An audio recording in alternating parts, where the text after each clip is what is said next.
Well, back to our breaking news. 60,000 Israelis have been displaced from their homes since the war between Israel and Hamas broke out.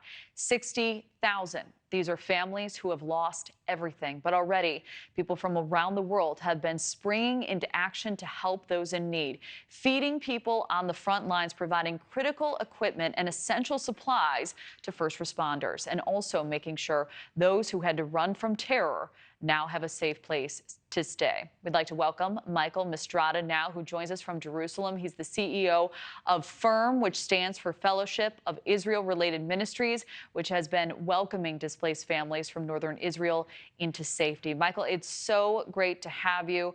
A hotel in Jerusalem has opened its doors to these families. Can you tell us a little bit more about that mission?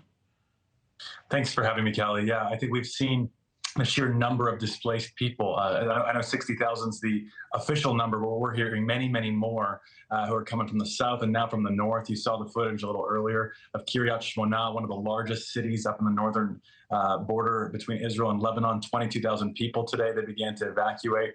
And while the government's approved an evacuation radius of about 2 kilometers from the border, there are many of these towns that are 2.1, 2.5, 3 kilometers away that have nowhere to go. And so we've seen very generous donors give us their buses, open up the doors of hotels. And we have one hotel in Jerusalem with 128 rooms, can host about 500 people. And we opened up the doors earlier this week to families that have come down. We had one father, we were filled to capacity. We had one father calling us, tears in his eyes, crying and begging, saying, I have two sets of twin daughters. They can't sleep at night. They're screaming. They hear the sound of rocket fire. There were people killed with one of the anti-tank missiles fired from Lebanon. And so we were able to get them a room. They were able to come down. And our goal is to provide them a place to stay. They don't know how long they're going to stay there. So it could be a few weeks. It could be a few months.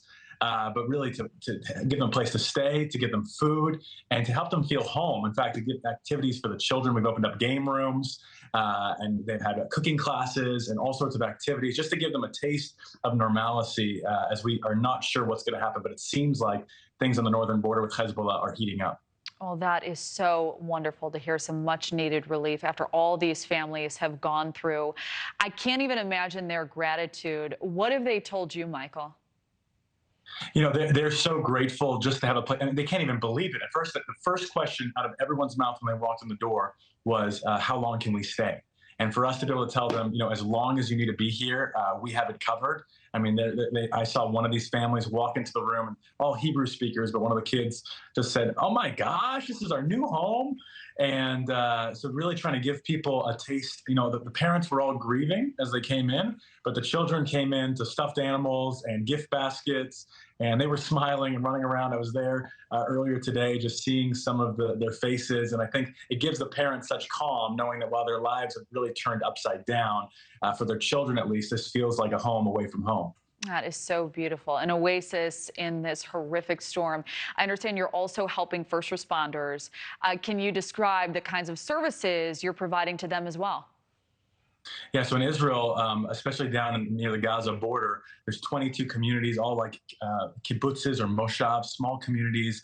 And the head of the community really cares for the needs of the elderly. Any of the issues of the community go through them, and they're underserved, as you can imagine.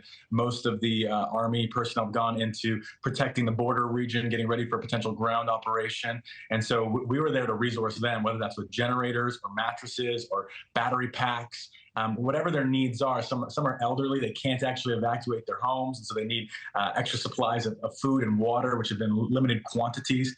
We've also opened up a feeding center in the center of Israel with some partners. Now we're feeding 2,000 hot restaurant quality meals a day. And through our network of local partners, these are local Messianic Jews and Christian Arabs that are handing out food. They're distributing it all across the country, from Sderot to Ashdod to Ashkelon, some in the Jerusalem area, where we really have a displaced people crisis happening. I think with the north, you're going to see hundreds of thousands more that are fleeing and displaced for we don't know how long. Wow. You know, it's so beautiful to hear of a mission like this because you see these images, you hear these horrific stories, and you just feel helpless. How can you help in a situation like this? So can you describe for our viewers who are watching at home how they can support your organization? Yes, absolutely. We immediately, after October 7th, opened an emergency crisis relief fund, and that's been amazing. 100% of that is going to hurting families. So all the operation funds are covered separately. You can go to firmisrael.org. We have an emergency crisis relief fund there, and you can get video updates about what's happening. Also, for those who maybe are sitting at home with their kids saying, how can we really be involved? We want to pray. We wanted to challenge everyone to pray for Israel by name. So if you go to prayforisraelbyname.com, we posted the name of every one of these hostages, 200 plus, and we're asking people to write the name on their hand as a reminder that, Isaiah 49 says that the names of the children of Israel are inscribed in the palms of God's hands. So we want to remember their names, remember to pray for them by name. And we're believing that there's going to be a miracle. We're believing that they're going to come home safely. And so that just gives someone something tangible they can do. Wow. We love your mission. I love that message. We are praying for you and all involved in this violence. Michael, thank you so much for joining us. Thank you, Kelly.